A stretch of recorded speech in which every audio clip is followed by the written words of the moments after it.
देवताओं ने सारी अप्सराओं को स्वर्ग वापस बुलाया और फिर सभी देवताओं का गुणगान करने लगे। चारों तरफ जय जयकार होने लगी। सच बताऊं बाबा, मुझे ना ये देवी देवताओं के किस्सों में अब उतना मजा नहीं आता। झबलू साई बोल रहे बाबा, रोज रोज एक सा किस्सा सुन सुनकर हम बोर हो गए हैं। हाँ बाबा, कोई नया किस्सा सुनाइए ना। हाँ बाबा, मैं तो कहती हूँ कोई कीड़े का किस्सा सुनाए। कीड़ा क्या कुछ भी बकती रहती है? कीड़े का कैसा किस्सा होता है भला? तू तो चुप ही रहा कर तो अच्छा होगा। हाँ बाबा, मैं तो कहता हूँ आज आप हमारे बीच का कोई किस्सा सुनाइए जिसमें खूब सारे लोग हों और आपकी उम्र के बड़े आदमी भी हों। कुल मिलाकर बाबा, आज आप हमें इंसानों का किस्सा सुनाइए, हमारे जैसे साधारण इंसानों का।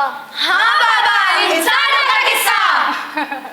अच्छा ठीक है, तो आज मैं तुम्हें कोई राजा रानी या देवी देवताओं का किस्सा नहीं बल्कि मनुष्यों का किस्सा सुनाऊंगा।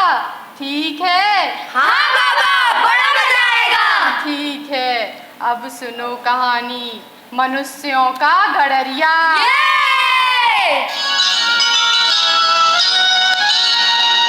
ना कोई राजा ना कोई रानी, दिल कहता है दिल की ज़बानी। सुनो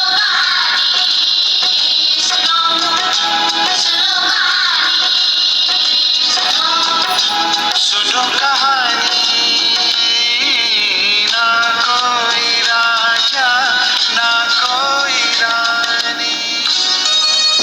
रेगिस्तान की बातें भी रेत की नाई झीनी और महीन होती हैं, तो भगवान उस गड़रिये के उन्मान सभी को सहज मन और सहज बुद्धि बख्शे कि धूप और चांदनी से सराबोर किन्हीं 60 टीलों के बीच औलिया पीर की मजार थी, जहाँ हर साल सावन के नए चांद पर एक शानदार मेला भरता था। दूर दूर के मुसलमान वहाँ इकट्ठा होकर दिन में 5 बार नमाज पढ़ते। आठम तक उपदेशों की आंधियाँ उड़ती, छोटे बड़े सभी मौलवियों का पूरा अफरा झड़ता। उस मजार से 4 खेतों की दूरी पर एक नदी थी। नदी का पाट काफी चौड़ा था, ऊंचे कगारों के किनारे मामूली हरियाली। कैसी भी हल्की भारी बरसात में एक बार तो नदी आती ही थी। मेले पर गड्ढों से ठंडा पानी उबकने लगता। ऐसा ही चमत्कार था उस औलिया पीर का। एक बार बहुत दूर से एक गड़रिया अपना रेवड़ चराता चराता मेले के दौरान वहां पहुंचा। अब रेवड़ तो अपनी जरूरत व अपनी इच्छा से चरने में मशगूल था, पर वो गड़रिया मनुष्यों का इतना बड़ा हुजूम देखकर हैरान रह गया। रेवड़ का झुंड तो समझ आता है, पर मनुष्यों को इस तरह झुंड बनाकर शामिल होने की क्या जरूरत? जिज्ञासा से वसीभूत वो चुपचाप मजार के पास जाकर खड़ा हो गया। हाथ में सिर से भी लंबी लाठी, कसूमल गोल साफा, लंबा चौड़ा भरकम शरीर, घुंघराली रोमावली से आच्छादित, मानो पेड़ पौधों की नाई वो धरती की कोख से जन्मा हो। मजार पर हरा कपड़ा बिछा हुआ था, चबूतरे पर बैठा अधबूढ़ा मौलवी उपदेश बघार रहा था। नाभि तक लंबी दाढ़ी, माथे पर गमछा लपेटा हुआ, बोलते समय उसकी दाढ़ी हिल रही थी। हाथों से इशारे करता हुआ वह श्रोताओं को समझा रहा था।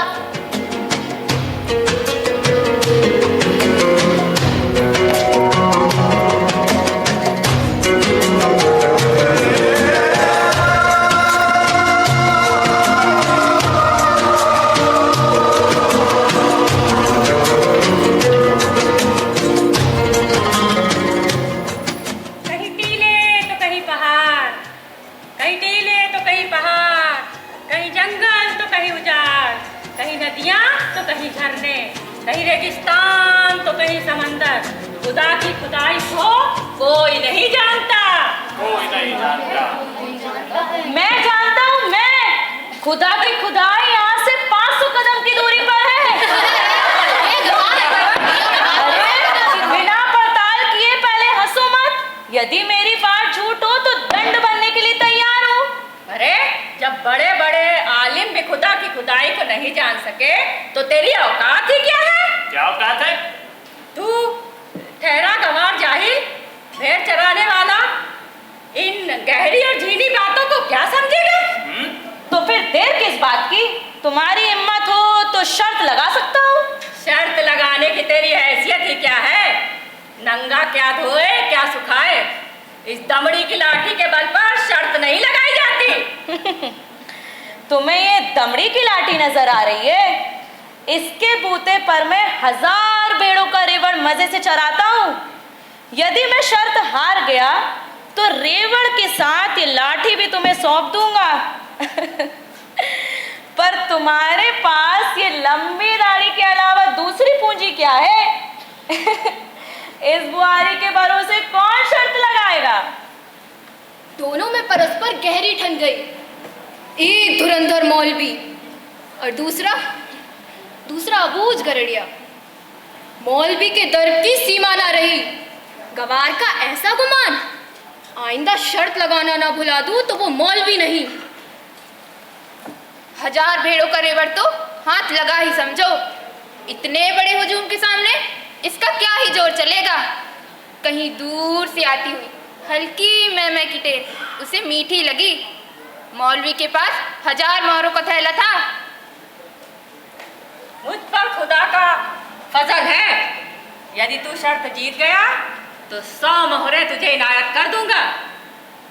देख, तुझे खुदा की खुदाई बतानी ही पड़ेगी। वाह, ये भी कोई छिपाने की बात है। सब लोग जी भर कर देखना। चलो मेरे साथ।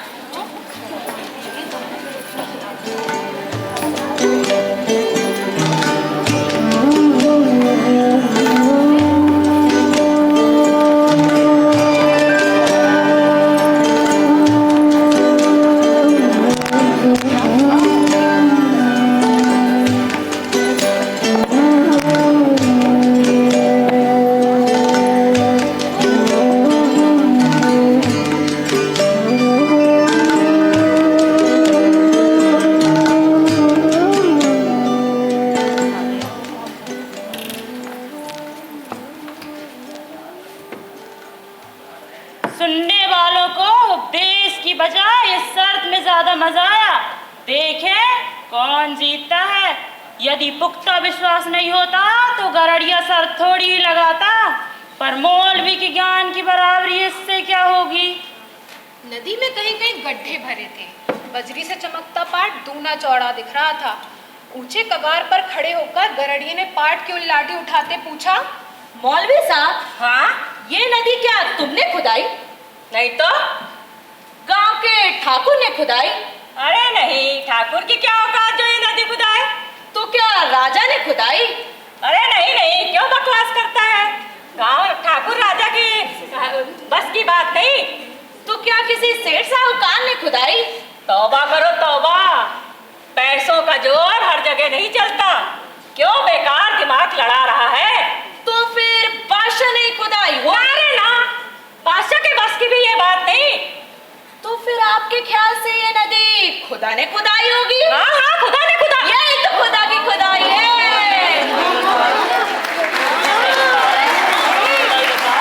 उन दिनों मनुष्यों के मन में जात पात और मजहब का जहर घुला हुआ नहीं था। सरल और निर्मल स्वभाव की भीड़ पहले तो गरड़िए की बात पर हंसी, फिर हंसते हंसते गरड़िए की हिमायती करते कहा, अरे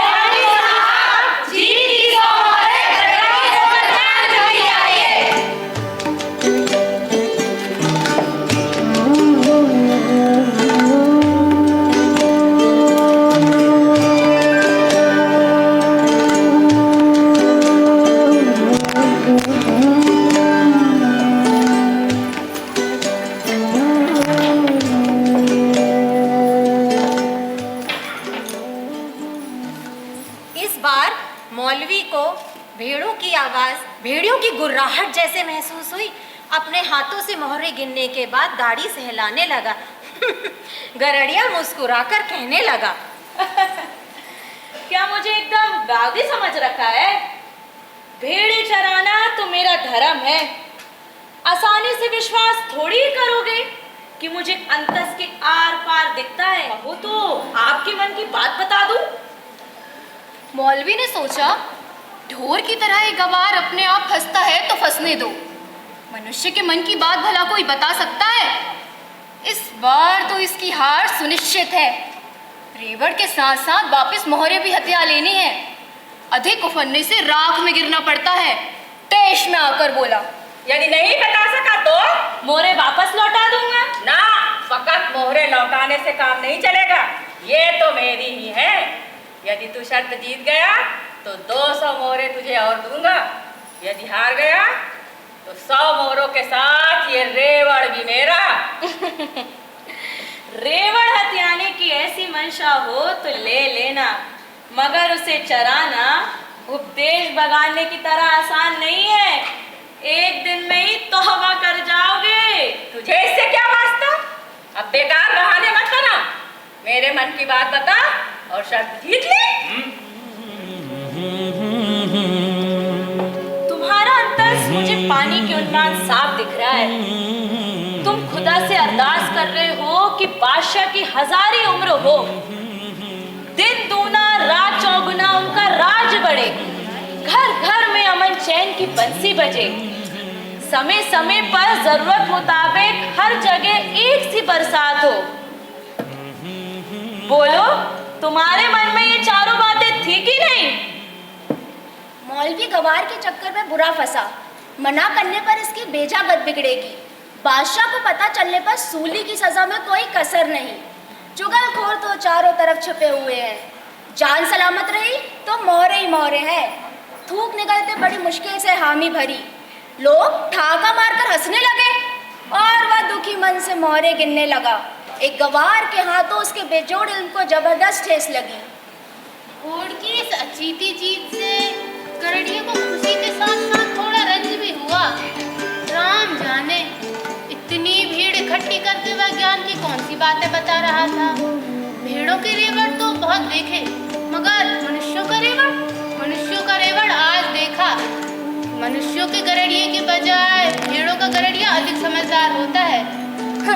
बाबा कबीर ने तो बहुत पहले ही साफ साफ कह दिया है, इन मोटे मोटे पोतों पर सर खपाना बेकार है। प्रेम के 2.5 अक्षर पढ़ने वाला ही पंडित होता है। मेरे मुंह की ओर टुकुर टुकुर क्या देख रहे हो? मैं कोई मामूली करामाती नहीं हूँ। मंशा हो तो एक होड़ और लगा लो, कहो तो आकाश के सूरज को अभी नीचे उतार कर बता दूं। तौबा तौबा, बताओ जरा, ऐसे बड़बोल तो भगवान को भी शोभा नहीं देते। थोड़ी बहुत तो शर्म की होती। इसमें शर्म की क्या बात? यदि कॉल मुजब करके ना बताऊं तो मेरा सिर तुम्हारी जूती। लेकिन भाई साहब, साफत उतारना होगा। हरी बात, सो तो उतारना ही पड़ेगा। ये होड़ मुझे मंजूर है। यदि सूरज को नीचे ले आया तो 300 मोहरे तुझे और दूंगा। यदि नहीं ला सका तो 200 मोहरे के साथ ये रेवड़ भी मुझे सौंप देना। गरड़िए ने कुछ सोच विचार कर ही होड़ लगाई थी। जंगल में कुदरत के साथ उम्र गुजारी, फिर वह ऐसे थोते विद्वान बालकों को क्या निकाल कर देता। हर वक्त सूरज की धूप अपने देह पर झेली, फिर अक्ल का उजियारा उससे ज्यादा और किसमें होता। हवा किसी की पकड़ में आए तो इसकी झीनी सूझबूझ किसी की पकड़ में आए। आंधी, लू, बादल, बिजली, वर्षा, झाग झंकार और आग जिसने पट्टी पहाड़े पढ़े, वो ऐसी कोरी मोरी पोथियों से क्या घबराता। मौलवी की होड़ कबूल करने में उसने तनिक भी ढील नहीं की। जहाँ खड़ा था वहीं से बोला, मेरे साथ आओ, जो कहा अभी कर कर दिखाता हूँ।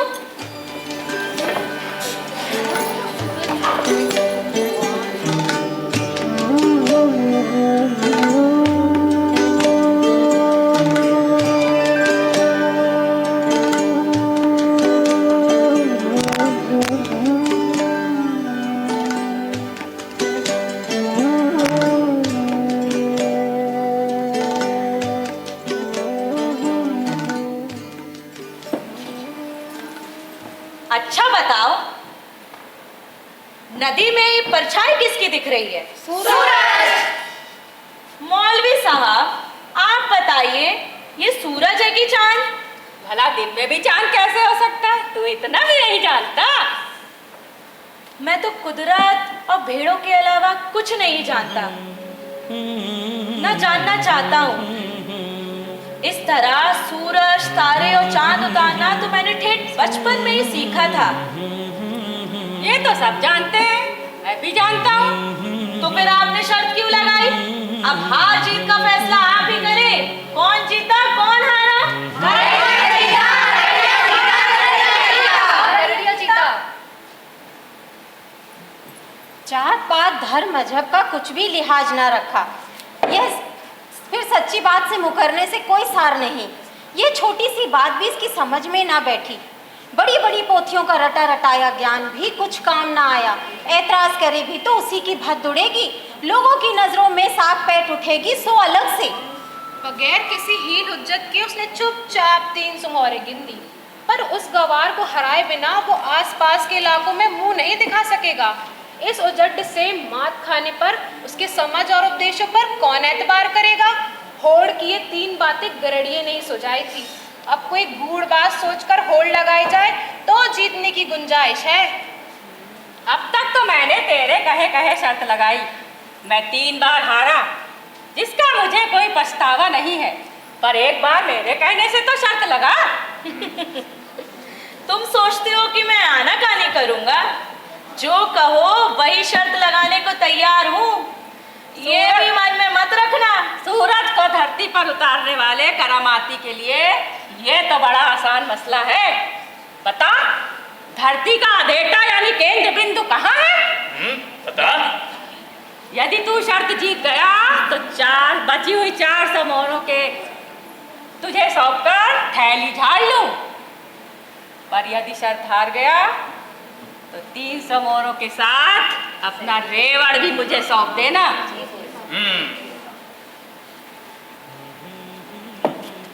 मैं ना तो किसी खुदा का गुलाम हूँ, ना किसी राम का दास, केवल इन भेड़ों का चाकर हूँ।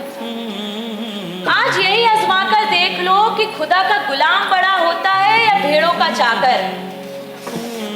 इनकी बंदगी करने पर ये मुझे मुलायम ऊन सौंपती है, कोमल कोमल मेमने सौंपती हैं। मैं तुम्हारे मन का भेद पहले ही जानता था, इसलिए धरती के बीचों बीच खड़ा हूं। ये रहा धरती का आधेटा। यदि कुछ भी वहम हो तो इसे नाप कर देख लो। 1 अंगुल का भी फर्क आ जाए तो मैं हारा, तुम जीते। ये गवार तो जहाँ खड़ा था इसने वही धरती का अठेटा यानी केंद्र बता दिया। अब कोई भी बुद्धिमान या प्रकांड पंडित इसे कब नापे, किस तरह नापे और बगैर नापे इसकी जांच क्यों करो? गलत साबित करने की तो कोई गुंजाइश ही नहीं बची। जानकर आफत मोल ले ली। इस बार तो लोगों ने बड़ी मुश्किल से अपनी हंसी रोकी, पर होठों के बीच दबी हंसी ठाके से भी ज्यादा बुरी लगी। मालवीय का तो मानो खून ही निचुड़ गया हो। उसके ज्ञान की आज गजब कलई खुली। अब तो जितनी जल्दी मोहरे गिने तो उसे चैन मिले। कांपते हाथों से थैली का मुंह खोला, तब ना जाने गड़रिया ने क्या सोच के उसे टोका। बस बस रहने दो। ठेठ बचपन से दिल लगी करने की आदत है, बुरा मत मानना। तुम्हारी हालत देखकर माफी मांगने की इच्छा हो रही है। सोच विचार करे जैसी कोई बात नहीं। ये मोहरे मेरे लिए बेकार है। बिना मेहनत की कमाई से पूरी जात का अमंगल होगा। मोहरों की बजाय तुम मेरा एक मान रख लो, मैं तुम्हारा जिंदगी भर एहसान मानूंगा कि रेवड़ तो भेड़ों का ही अच्छा लगता है, मनुष्यों का नहीं।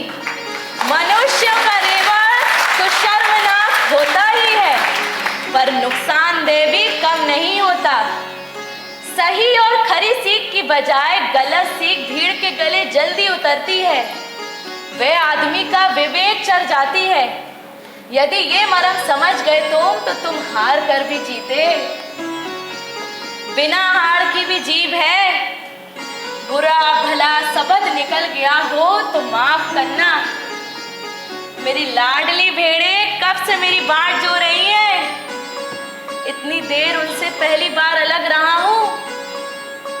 अच्छा तो अब चलूं? हजार हजार राम राम और लाख लाख सलाम। तुम्हारी संगत से आज मुझे ये इल्हाम हुआ है कि आंखों की धुंध छट गई है। अपनी मर्जी से तुम्हें 100 मोहरे देना चाहता हूँ, मना मत करना। आज नहीं फिर कभी। 6 महीने बाद बड़ी बिटिया का गौना है। उस वक्त मुंह से मांगकर 11 मोहरे ले लूंगा। न्योता भेजूंगा। दिल में उतरी हुई बात सोते हुए भी विस्मित नहीं होती। जरूर आऊंगा और उस दिन ही तुम्हें अपने मन की बात बताऊंगा। तब तक के लिए राम राम।